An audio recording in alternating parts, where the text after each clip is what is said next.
2010, but now it's reborn and better than ever. That's what they're saying. Set 1 year after the finale, the series follows a whole new cast as they uncover their own unique abilities. Take a look. So what happened in there? Oh, there it is. The place burned down. What do you think happened? I think we shouldn't talk about it in public. Good idea.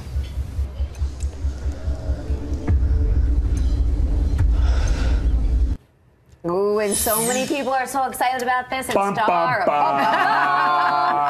star of Heroes Reborn, Zachary Levi is here. Hi, welcome back. back. Hi, ladies. Good morning. Good to you see look you. Fantastic. Thank you. You're welcome. Glad we could, feed you a little bit. Yeah. Yeah, I feel like I was trying to get a donut all over my. No, you're good. You're good. It's all over my beard. Okay, so you play Luke in this show. Tell us about Luke. He's a little dark. Luke is a little dark, yeah. So I've been so blessed, and I've gotten to work for a good amount of time now in my career and played some really great characters, and most of them seem to be pretty nice guys with good hearts, and I like doing that. Yeah. But I also think it's important to challenge yourself and you're in the roles that you take on as much as you can, or have control over doing that, and challenge people's perceptions of what you do. Yeah. So when this came around, I thought, Heroes miniseries, that could be really cool.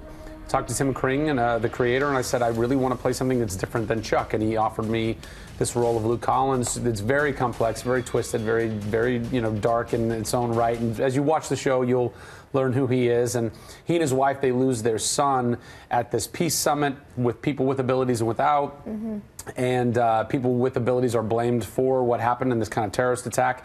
Our son dies along with thousands of other people, and so we go crazy. Tragedy. We go crazy. There's tragedy involved, and it's set 5 years after the original series ended, and at the end of the original series is when the world found out that there are people with abilities, and so now you kind of drop down into this world where people, it's the secret's out, and so how do you get along? What do you do? There's people that can fly. Like, does that freak you out? Are you scared? How do you live together? How do we live with these the people? backdrop is very much like a kind of a civil rights, human rights type of a thing, but very interesting. It's very, very, very deep. But here's my question, and for a lot of folks out there who may not have watched the original Heroes, they hear this one is coming. Do you have to have watched it in order to keep up with the new one? Excellent question. No, you don't. No, you don't. Now, it doesn't hurt if you watch the original series. Right. You get a lot of Easter eggs with a lot of the cameos, original characters coming back.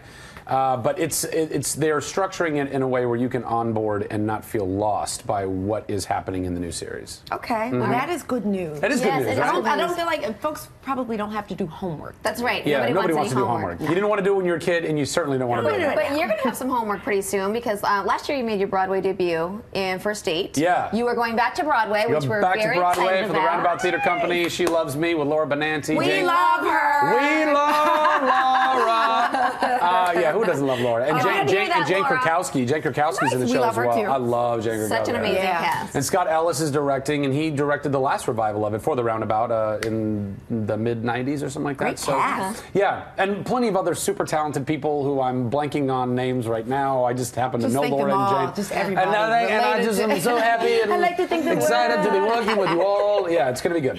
Tell us something else that's good, the Nerd Machine. What is this website? So the Nerd Machine was basically, I grew up nerdy, reading comic books, playing video games. I did theater. I mean, I was. You're tall, you're handsome. It wasn't that bad. What do you mean?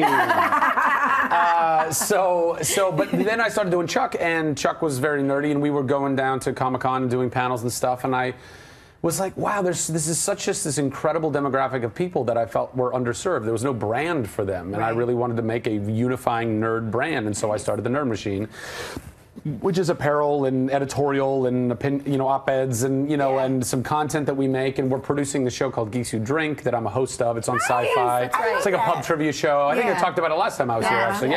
So we do it all. We do all kinds of stuff. But the Nerd Machine has really kind of built this this incredible community for nerds. Yeah, 100%. People go on there, message boards, and meet new people. I can't tell you how many people have told me, like, I've met some of my best friends in my life through either being online or going to Nerd HQ, the event we do at Comic-Con. So it's very cool. Very cool. We could have done this for a whole half hour, so you have to come back again soon. Done. Done. All right, well, you can catch the 2-hour premiere of Heroes Reborn tonight at 8 p.m. on NBC. Thank you, as always, for stopping by. We love when you're here. I'll have donuts when you come back. And I will have more donuts when I come back. Have an empty I'll bring the donuts. Yeah, okay, that works for us.